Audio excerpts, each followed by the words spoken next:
பின்னடைவில் எங்களை பொறுத்த வரைக்கும் இப்போ நாங்கள் ஒவ்வொரு வீடுகளுக்காக போகும்போது வரக்கூடிய அந்த எழுச்சியான வரவேற்பு, அந்த முகமலர்ச்சி, அரசாங்கம் சார்ந்திருக்கின்ற முதலமைச்சருக்கான அந்த பாராட்டுக்கெல்லாம் பார்க்கும் பொழுது இதை பொறுத்து கொள்ளாமல் சில பேர் வந்து நீதிமன்றத்துக்கு போயிருக்காங்க. நீதிமன்றத்துக்கு போகும்போதே உங்களுக்கு தெரிஞ்சிருக்கும், கண்டிப்பாக ஓரணியில் தமிழ்நாடு அப்படிங்கிறது ஒரு வெற்றிகரமான திட்டமாக மக்களும் நல்ல வரவேற்பை பெற்றிருக்குது என்று தான் அர்த்தம்.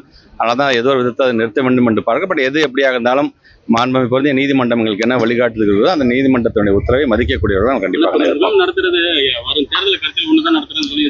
இல்லை, அப்படி கிடையாதுங்க. தொடர்ந்து இப்போ ஒரு 4.5 வருஷமா நீங்களே பார்த்துருப்பீங்க, தமிழ்நாட்டோட முதலமைச்சர் ஒவ்வொரு விதத்திலும் உங்கள் தொகுதியில் முதலமைச்சர் இருந்து ஒவ்வொரு விதத்திலும் முகாம்கள் மூலமாக நடத்தப்பட்டு மனுக்கெல்லாம் பரிசீலனை செய்யப்பட்டு அதற்கான உரிய தீர்வுகளை நம்ம தொடர்ந்து செஞ்சுட்டே இருக்கோம். அதோடைய அடுத்த வேர்ஷன் தான் இப்போ உங்களுடன் ஸ்டாலின்ங்கிற விதத்தில் இன்றைக்கு எல்லா துறையும் ஒரே இடத்துல கொண்டு வர வேண்டும் என்று ஏற்கனவே செஞ்சது தான். இப்போ அடுத்த கட்டத்துமாக இதை நாங்கள் செய்து கொண்டிருக்கோமே தவிர இதுக்கும் தேர்தலையும் மனசு வைத்துக் கொள்ள வேண்டாம்.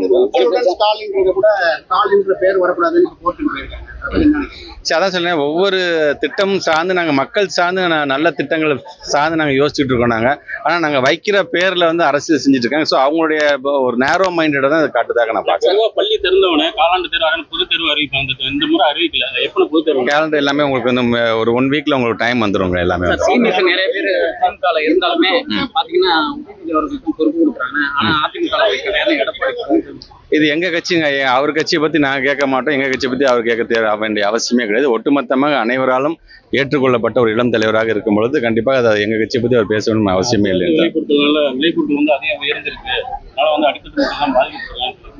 இல்ல, இப்ப அவரு இப்ப ரொம்ப தேர்தல் பிரச்சாரத்தை ரொம்ப சீக்கிரமே அவர் ஆரம்பிச்சிட்டாரு அவரு. அதனால ஏதாச்சும் பேசி ஆகணும், வந்துச்சு கூட்டம் வந்துருச்சு, கூட்டத்துக்கு தந்தப்ப ஏதாச்சும் நான் பேசியாக வேண்டுமே என்று பேசிக்கிறாரு தவிர அப்படியே ஒரு அரசியல் இது அப்படியே தேர்தல் காலத்தை இப்பயே கொண்டு வந்துட்டோம், அந்த தேர்தல் ஃபீவர் இப்பயே கொண்டு வந்துடுற மாதிரி பண்ணணும் முயற்சி செய்கிறார். ஆனால் எந்த இடத்துல அது எடுபடலைங்கிறது தான் உங்களுக்கே தெரியும்.